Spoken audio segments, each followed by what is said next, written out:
खबर शामिल करते हैं सिल्ला वाली से। सिल्ला वाली 22 मार्च को नई यूनियन काउंसिल की तश्कील के बाद ताहाल यूनियन काउंसिल 152 शमाली की बहाली की जानिब कोई भी खातरख्वाह पेशरफ्त नहीं हो सकी। चौधरी अहमद खान चद्दर, डॉक्टर आसिफ चद्दर और मोहम्मद हयात नंबरदार ने एहतजाज करते हुए इन ख्यालात का इजहार किया और मजीद कहा कि महज ज़बानी कलामी दावों और खोखले नारों के सिवा कोई नतीजा खेज कार्रवाई नहीं की गई।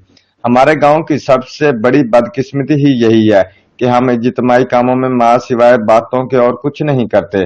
5500 इलेक्टोरल वोटों पर मुश्तमिल गांव को लावारिस समझकर शाह नेक्टर यूनियन काउंसिल में इस तरह जुल्म किया गया है कि अब 152 शमाली यूनियन का वजूद ही खत्म हो चुका है।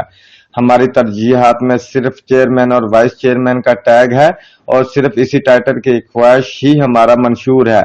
हमारे गांव में वकला भी मौजूद हैं जो बआसानी हाई कोर्ट से यूनियन की बहाली में अपना मुस्बित किरदार अदा कर सकते हैं, लेकिन अभी तक इनकी जानिब से कोई भी कदम नहीं उठाया गया। वो तमाम अहबाब से जो इस वक्त बल्दियाती इलेक्शन में हिस्सा लेने के लिए बेताब हैं और गांव की क़यादत संभालने के ख्वाहिशमंद हैं, इनसे गुजारिश है कि 152 यूनियन की बहाली में अपना किरदार अदा करें, क्योंकि ये बहाली इनकी सियासी बसीरत और सियासी काबिलियत के लिए एक स्क्रीनिंग टेस्ट है। अगर ये टेस्ट पास कर लिया तो अगला मरहला आसान साबित होगा।